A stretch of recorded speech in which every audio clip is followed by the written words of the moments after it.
ഇന്ന് വീട്ടിലെല്ലാവർക്കും സിമ്പിൾ പൊതിച്ചോറ് തയ്യാറാക്കാമെന്ന് വിചാരിച്ചു.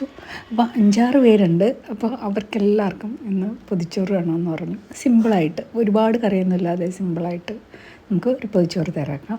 പൊതിച്ചോറിൽ പയറുതോരൻ, ചമ്മന്തി, അച്ചാർ, മീൻ വറുത്തത്, ഓംലെറ്റ് ഇത്രയേ ഉള്ളൂ. പിന്നെ സൈഡായിട്ട് വേണമെങ്കിൽ തൈരും ഉണ്ടായിരുന്നു. അങ്ങനെ നമുക്ക് പൊതിച്ചോറ് തയ്യാറാക്കാം. ചെറുപയർ കുക്കറിൽ വേവിച്ചെടുത്തിട്ട് നമുക്ക് പിന്നെ അതിൻ്റെ അരപ്പിന് വേണ്ടിയുള്ള തയ്യാറാക്കാം. തേങ്ങാ തിരുവല്ലും, വെളുത്തുള്ളി, ജീരകം, പിന്നെ പച്ചമുളക് എല്ലാം കൂടി ഒന്ന് മിക്സിയിലൊന്ന് അരച്ചെടുക്കണം.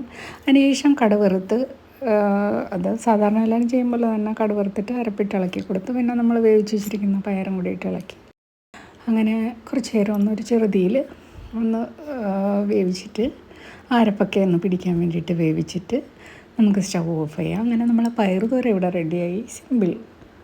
പൊതിച്ചോറിൽ ആ പയറുതോരനും ചമ്മന്തിയൊക്കെ ഒരു നല്ലൊരു കോമ്പിനേഷനാണ്. ഒരു നല്ലൊരു ടേസ്റ്റ് ആയിരിക്കും അല്ലേ. അപ്പം നമുക്ക് അതുകൊണ്ടാണ് ഇന്ന് പയറുതോരനാക്കാമെന്ന് വിചാരിച്ചത്. അതാകുമ്പോൾ കൂടുതൽ പണിയൊന്നുമില്ലല്ലോ. അടുത്തതായി വേണ്ടുന്നത് ചമ്മന്തിയാണ്. നമ്മൾ നോർമൽ ചമ്മന്തി, സാധാരണ തേങ്ങാ ചമ്മന്തി. തേങ്ങയും ചെറിയുള്ളിയും പച്ചമുളകും കുറച്ച് പുളിയും പിന്നെ മുളക് പൊടിയും പിന്നെ കുറച്ച് ഉപ്പും ഇഞ്ചിയും കറിവേപ്പിലയും എല്ലാം കൂടി ഒന്ന് മിക്സിയിൽ അരച്ചെടുക്കുക. കറിവേപ്പിലയും കൂടെ പിന്നീട് ഇട്ട് കൊടുത്തൊന്ന് ഉടച്ചങ്ങെടുത്താൽ നല്ലതായിരിക്കും. അതിനുശേഷം മെയിനായിട്ടുള്ളത് കുഞ്ഞൻ മത്തിയും പിന്നെ നെത്തോലിയായിരുന്നു. അപ്പോൾ അതൊന്ന് വൃത്തിയാക്കി എടുത്തിട്ട് അതൊന്ന് മസാലയൊക്കെ പുരട്ടി മഞ്ഞൾപ്പൊടിയും മുളക് പൊടിയും സാധാരണ മസാല നമ്മുടെ കുരുമുളക് പൊടിയും ഉപ്പും പിന്നെ ലാസ്റ്റ് കുറച്ച് വെളുത്തുള്ളി ചതച്ചതും കറിവേപ്പിലയും കൂടി ഇട്ട് നന്നായിട്ടൊന്ന് പുരട്ടി കുറച്ച് നേരം ഒന്ന് റെസ്റ്റ് ചെയ്യാൻ വെച്ചു. എന്നിട്ട് അതിന് ശേഷം ഒന്ന് വറുത്തെടുത്തു.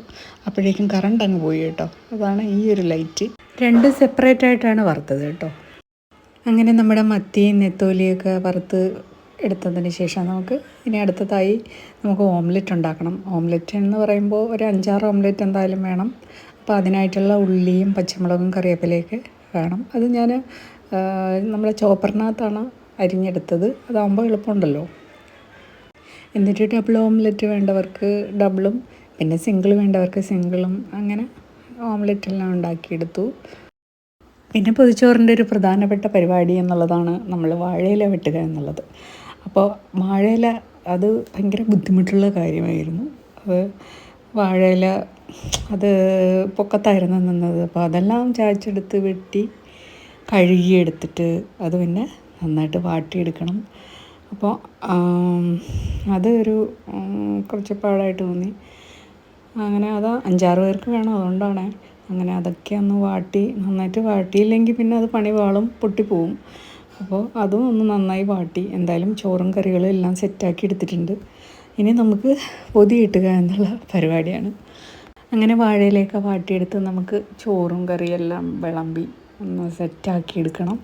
അങ്ങനെ എല്ലാം വിളമ്പി സെറ്റാക്കിയിട്ട് ഒരു മണിക്കൂർ 1.5-2 മണിക്കൂർ നമ്മൾ ആ വാഴ ഇലയിൽ തന്നെ ചോറിരുന്നതിൻ്റെ ആ ഇലയുടെ ആ ഒരു മണമൊക്കെ പിടിച്ച് ഒന്ന് ശരിയായിട്ട് വരുമ്പോഴേ നമുക്കൊരു നല്ലൊരു ടേസ്റ്റ് കിട്ടത്തുള്ളൂ. ആ ഇലയുടെ ഒരു മണവും പണ്ട് സ്കൂളിൽ അമ്മ ചോറൊന്നും ഇടുമായിരുന്നു ഇങ്ങനെ വാഴ ഇലയിലേക്ക് പൊതിഞ്ഞ്. ആ ഒരു മണവും കാര്യങ്ങളും ആ ഒരു ടേസ്റ്റൊന്നും നമുക്കൊരിക്കലും മറക്കാൻ പറ്റത്തില്ലല്ലോ.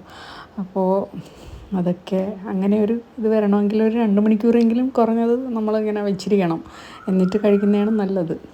അങ്ങനെ എല്ലാം പൊതിഞ്ഞ് സെറ്റാക്കി എടുത്ത് അങ്ങനെ 5-6 പേർക്ക് പൊതിഞ്ഞിട്ട് മാറിപ്പോകാതിരിക്കാൻ പേരൊക്കെ എഴുതി വെച്ചു കേട്ടോ.